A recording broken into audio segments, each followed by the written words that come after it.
एक पुरानी चीनी कहावत है, जो बाघ की सवारी करता है उसे उतरने में डर लगता है। बिल्कुल। और ये कहावत आज की हमारी चर्चा पर बिल्कुल फिट बैठती है। हाँ बिल्कुल। एक बार आप उस बाघ पर बैठ गए तो उतरने का मतलब है कमजोर दिखना। और आज हम बात कर रहे हैं रूस के राष्ट्रपति व्लादिमीर पुतिन की स्ट्रॉन्ग मैन वाली छवि की। बिल्कुल, ये इमेज ही तो उनके पूरे शासन का नींव है। और हाल ही में अटलांटिक महासागर में कुछ ऐसा हुआ जिसने इस इमेज पर एक बहुत बड़ा सवालिया निशान लगा दिया है। आप उस रूसी तेल टैंकर वाली घटना की बात कर रही हैं? हाँ, अमेरिकी सैनिकों ने एक रूसी तेल टैंकर को जब्त कर लिया। और सबसे हैरान करने वाली बात ये है कि ये सब तब हुआ जब पास में ही एक रूसी न्यूक्लियर सबमरीन भी मौजूद थी। तो आज हम अपने सोर्सेज के आधार पर यही समझने की कोशिश करेंगे कि ये घटना पुतिन की स्ट्रॉन्गमैन इमेज के लिए एक कैच-22 सिचुएशन कैसे बन गई है। और ये भी देखेंगे कि रूस के पास क्या ऑप्शन है, देश के अंदर से उन पर क्या दबाव है और इसका यूक्रेन युद्ध पर क्या असर पड़ सकता है। हाँ, जो लोग भी इंटरनेशनल रिलेशंस को फॉलो करते हैं, खासकर यूपीएससी एस्पिरेंट्स, उनके लिए ये केस स्टडी बहुत दिलचस्प होने वाली है। चलिए इस पर गहराई से बात करते हैं। तो सबसे पहले सिचुएशन को समझते हैं। एक तरफ दुनिया की एक सुपर पावर रूस, दूसरी तरफ अमेरिका उसका तेल टैंकर जब्त कर लेता है, और रूस की तरफ से चुप्पी। हाँ, ये चुप्पी सबसे बड़ा सवाल है। कोई भी सुपर पावर ऐसे चुप कैसे बैठ सकता है? बिल्कुल, और यहीं से पुतिन के लिए मुश्किल शुरू होती है। यही वो कैच-22 है। मतलब एक ऐसी दुविधा जहां आप जो भी करें नुकसान आपका ही है। आप फंस गए हैं। पूरी तरह से। अब देखिए, पुतिन के पास दो रास्ते हैं। पहला, कुछ न करें, चुप रहें, जैसा कि वो अभी कर रहे हैं। और अगर वो कुछ नहीं करते तो वो कमजोर दिखेंगे। अपने ही देश में उनकी जो स्ट्रांग मैन वाली इमेज है वो टूट जाएगी। जो राष्ट्रवादी और कट्टरपंथी खेमा है, उनमें ये मैसेज जाएगा कि हमारा लीडर अमेरिका के सामने झुक गया। वो उन्हें बिना कपड़ों वाला सम्राट कहने लगेंगे। और ये उनके लिए बहुत खतरनाक हो सकता है। मतलब उनका जो कोर सपोर्ट बेस है वो नाराज हो सकता है। बिल्कुल। कोई और ज्यादा कट्टरपंथी आवाज उनकी जगह लेने की कोशिश कर सकती है। और सोचिए, यूक्रेन में जो जंग 4 साल से चल रही है, वहां सैनिकों का मनोबल कितना गिरेगा। सही बात है। ये तो हुआ एक पहलू, यानी कुछ ना करने का नतीजा। अब सिक्के का दूसरा पहलू देखते हैं। मान लीजिए वो जवाब देते हैं। अगर वो जवाब देते हैं तो क्या होता है? क्या वो सीधे अमेरिका से भिड़ जाते हैं? अटलांटिक में एक अमेरिकी जहाज पर हमला कर देते? ये तो और भी ज्यादा खतरनाक लगता है। और यहीं आके मामला फंस जाता है। भिड़ सकते नहीं, क्योंकि अमेरिका और नेटो की कंबाइंड मिलिट्री पावर बहुत ज्यादा है। और चुप रह सकते नहीं, क्योंकि उससे घर में इज्जत चली जाएगी। बिल्कुल। जब आप कुछ कर भी नहीं सकते और बिना कुछ किए रह भी नहीं सकते, इसी को क्लासिक कैच-22 सिचुएशन कहते हैं। वो पूरी तरह से फंस चुके हैं। अच्छा, तो ये है वो कैच-22, मतलब वो पूरी तरह से एक दुविधा में है। ये चुप्पी अब समझ में आ रही है। लेकिन एक बात तो तय है, रूस के अंदर लोग इस चुप्पी से खुश नहीं होंगे। वहां जरूर बवाल मचा होगा। बवाल से भी कहीं ज्यादा जो बात यहाँ दिलचस्प है वो है रूस के अंदर से आ रही आवाजें। और ये सिर्फ मीडिया या वॉर ब्लॉगर्स तक सीमित नहीं है। तो फिर ये आवाजें सरकार के अंदर से, उनके अपने सांसदों की तरफ से आ रही हैं। दबाव बहुत जबरदस्त है। अच्छा, किस तरह की बातें हो रही हैं? हमारे सोर्सेज में कुछ बहुत ही तीखे बयानों का जिक्र है, जैसे एलेक्सी जुरावलेव, जो कि ड्यूमा यानी रूसी संसद की डिफेंस कमेटी में एक बड़ा नाम है। उन्होंने तो सीधे सीधे कह दिया कि मॉस्को को इस खुली समुद्री डकैती का जवाब मिलिट्री एक्शन से देना चाहिए। मिलिट्री एक्शन मतलब अमेरिकी जहाजों पर? हाँ, उनका बयान तो और भी आगे जाता है। उन्होंने कहा हमें टॉर्पीडो से हमला करके कुछ अमेरिकी जहाजों को डुबो देना चाहिए। अरे बाप रे! बात यहां तक पहुंच गई कि उन्होंने न्यूक्लियर हथियारों के इस्तेमाल का भी संकेत दे दिया। ये तो सीधी जंग की बात हो गई। ऐसा लग रहा है कि वहां लोग वाकई में जंग चाहते हैं। क्या वो अकेले ऐसी बातें कर रहे हैं? नहीं, वो अकेले नहीं हैं। स्टेट ड्यूमा के एक और डिप्यूटी हैं, जनरल आंद्रेई गुरुल्योव। उन्होंने कहा कि रूस को काला सागर में अमेरिका को आईना दिखाना चाहिए। आईना दिखाना चाहिए मतलब जैसे को तैसा जवाब। अमेरिकी जहाजों को रोको, उनकी तलाशी लो, और अगर कुछ गड़बड़ लगे तो उन्हें भी डुबो दो। अच्छा। यहां तक कि कई रूसी वॉर ब्लॉगर्स बाल्टिक सागर में अमेरिकी तेल टैंकरों को जब्त करने की सलाह दे रहे हैं। तो आप देख सकती हैं कि माहौल कितना गर्म है। जहाज डुबो दो, परमाणु हमला कर दो, ये बातें सुनने में बहुत खतरनाक लगती हैं। लेकिन एक मिनट, क्या ये सिर्फ कहने की बातें नहीं है? मेरा मतलब है, क्या क्रेमलिन सच में इन वॉर ब्लॉगर्स या कट्टरपंथी सांसदों की सुनता है? ये बहुत अच्छा सवाल है। काफी हद तक ये घरेलू राजनीति के लिए ही है। अपनी राष्ट्रवादी जनता को ये संदेश देने के लिए कि हम चुप नहीं हैं, हम जवाब देंगे। लेकिन ये क्रेमलिन पर एक तरह का साइकोलॉजिकल दबाव भी बनाता है।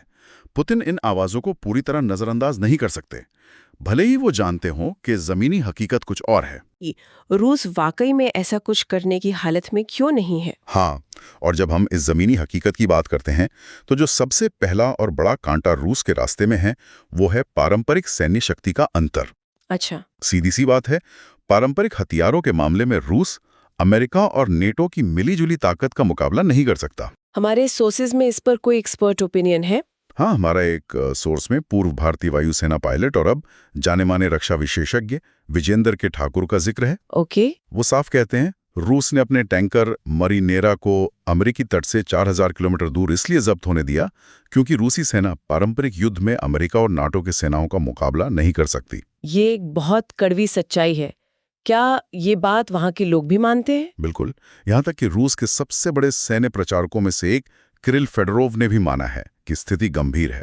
उन्होंने लगभग स्वीकार कर लिया है कि न्यूक्लियर हथियारों को छोड़ दें तो वॉशिंगटन पर दबाव बनाने के लिए मॉस्को के पास ज्यादा कुछ है नहीं। और न्यूक्लियर रास्ते पर चलने का मतलब है सबकी तबाही। बिल्कुल, और जाहिर है यूक्रेन युद्ध का बोझ तो है ही। हाँ, वहाँ तो उनकी पूरी ताकत लगी हुई है। एक बहुत बड़ा बोझ।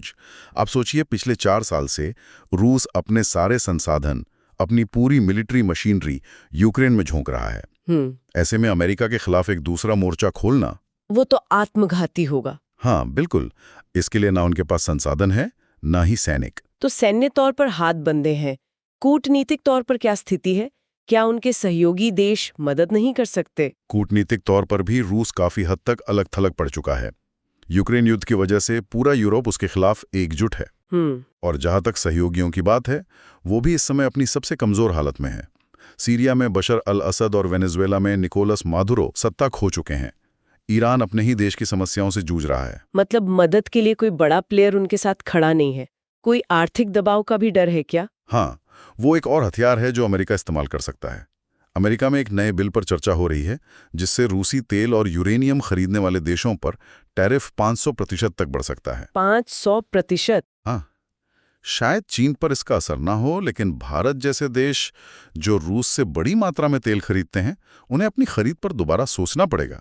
तो कुल मिला के तस्वीर ये बनती है कि सैन्य, कूटनीतिक और आर्थिक हर मोर्चे पर रूस के हाथ बंधे हुए हैं। ये तो एक बहुत ही लाचार स्थिति लगती है। तो क्या इसका मतलब ये है कि मॉस्को के पास चुप रहने या फिर परमाणु युद्ध शुरू करने के अलावा कोई तीसरा विकल्प है ही नहीं? देखिए, अगर हम सतही तौर पर देखें तो ऐसा ही लगता है। अटलांटिक या बाल्टिक में अमेरिका से सीधे भिड़ना सुसाइड मिशन जैसा है। जैसा हमने अभी डिस्कस किया। हाँ, ऐसे करने के लिए उन्हें यूक्रेन से अपनी सेना हटानी पड़ेगी, जो वो कभी नहीं करेंगे। लेकिन सोर्सेज एक तीसरे और शायद एकमात्र समझदारी भरे रास्ते की तरफ इशारा करते हैं। और वो क्या है? रक्षा विश्लेषक ठाकुर के विश्लेषण पर वापस लौटते हैं। वो कहते हैं रूस के लिए जो रास्ता काम करेगा उसमें अमेरिका से सीधे लड़ना शामिल नहीं है। इसमें निर्णायक कार्रवाई के माध्यम से अमेरिका को निराश करना शामिल है। निर्णायक कार्रवाई के माध्यम से अमेरिका को निराश करना, इसका क्या मतलब हुआ? थोड़ा और साफ करेंगे। इसका मतलब है कि रूस को उस काम को पूरी ताकत से खत्म करना चाहिए जो उसने लगभग 4 साल पहले शुरू किया था। यानी यूक्रेन? हाँ, यानी यूक्रेन में अपने सैन्य लक्ष्यों को जल्द से जल्द और निर्णायक रूप से हासिल करना। उसे अटलांटिक के इस उकसावे को नजरअंदाज करके अपनी पूरी ताकत यूक्रेन में लगानी होगी। अच्छा, तो आइडिया ये है कि अटलांटिक में हुई इस घटना को एक भटकाव की तरह देखो और अपना पूरा फोकस मेन मिशन पर यानी यूक्रेन पर लगा दो। बिल्कुल। आप सोचिए, अगर यूक्रेन में अमेरिकी, यूरोपियन यूनियन और नेटो की इतनी मदद के बावजूद रूस अपने युद्ध के लक्ष्य हासिल कर लेता है तो ये अमेरिका की बेइज्जती होगी। सही बात है। ये टैंकर जब्त करने जैसी छोटी मोटी घटनाओं से कहीं बड़ा और करारा जवाब होगा। ये दिखाएगा कि रूस को भटकाया नहीं जा सकता और वो अपने लक्ष्य हासिल करना जानता है। ये बात तो तर्कसंगत लगती है। हमारे सोर्सेज में एक पूर्व अमेरिकी मरीन कॉर्प्स खुफिया अधिकारी स्कॉट रिटर का भी जिक्र है। हाँ, उन्होंने इस टैंकर जब्ती को समुद्री डकैती कहा है और उनका मानना है कि ये अमेरिका की तरफ से एक रणनीतिक भटकाव हो सकता है। सही पकड़ा आपने। स्कॉट रिटर का विश्लेषण भी इसी तरफ इशारा करता है। अगर ये वाकई एक भटकाव है जिसका मकसद मॉस्को को कंफ्यूज करके एक नया मोर्चा खोलने पर मजबूर करना है, तो रूस के लिए एकमात्र समझदारी भरा जवाब यही है कि वो इस जाल में ना फंसे। बिल्कुल, बल्कि मौजूदा मोर्चे पर यानी यूक्रेन में दोगुनी ताकत से जुड़ जाएं, अपनी पूरी ऊर्जा और संसाधन वही लगाकर एक ऐसा नतीजा हासिल करें जो दुनिया में उसकी ताकत को फिर से स्थापित कर दे। तो चलिए आज की इस पूरी बातचीत को एक बार फिर से देखते हैं। हमने शुरुआत की एक चीनी कहावत और अटलांटिक में हुई एक हैरान करने वाली घटना से, जहां अमेरिका ने रूस का टैंकर जब्त कर लिया और रूस चुप रहा। फिर हमने समझा कि ये चुप्पी क्यों थी। ये पुतिन के लिए एक क्लासिक कैच-22 सिचुएशन है, जहां एक्शन लेना और न लेना दोनों ही उनके लिए नुकसानदायक हैं।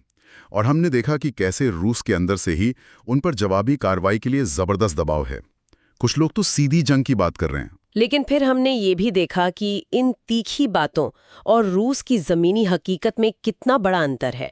सैन्य, कूटनीतिक और आर्थिक तौर पर रूस के हाथ बंधे हुए हैं। और आखिर में हम इस नतीजे पर पहुंचे कि अमेरिका से सीधा टकराव करने के बजाय रूस का सबसे तार्किक और शायद एकमात्र रास्ता यही है कि वो यूक्रेन में अपने मिशन को एक निर्णायक जीत के साथ पूरा करे। और यहीं पर हम अपने श्रोताओं के लिए एक सवाल छोड़ना चाहेंगे जिस पर वो सोच सकते हैं। हाँ बिल्कुल, अगर यूक्रेन में एक निर्णायक जीत ही रूस के लिए अपनी स्ट्रॉन्गमैन वाली इमेज और प्रतिष्ठा बचाने का एकमात्र तरीका है, तो इसका उस जंग की तीव्रता और भविष्य के लिए क्या मतलब है? मतलब क्या हम आने वाले समय में यूक्रेन में युद्ध को और भी ज्यादा भीषण होते हुए देखेंगे? हाँ, और क्या अमेरिका और उसके सहयोगी रूस की इस दोगुनी ताकत से जुटने की संभावित रणनीति का मुकाबला करने के लिए पहले से कोई कदम उठा रहे हैं? ये एक बहुत अहम सवाल है, जिसके जवाब आने वाले वक्त में दुनिया की जियोपॉलिटिक्स को तय करेंगे। अंतर्राष्ट्रीय मामलों और यूपीएससी जैसी परीक्षाओं की तैयारी करने वाले सभी लोगों के लिए ऐसे जटिल मुद्दों की गहरी समझ बहुत जरूरी है। उम्मीद है आज की बातचीत से आपको इस मामले को कई अलग अलग एंगल से समझने में मदद मिली होगी। अगर आपको हमारा ये विश्लेषण पसंद आया तो चैनल को लाइक और सब्सक्राइब जरूर करें। आपके कोई और सवाल हो तो कमेंट्स में जरूर पूछें। अगली बार फिर मिलेंगे एक नए विषय के साथ।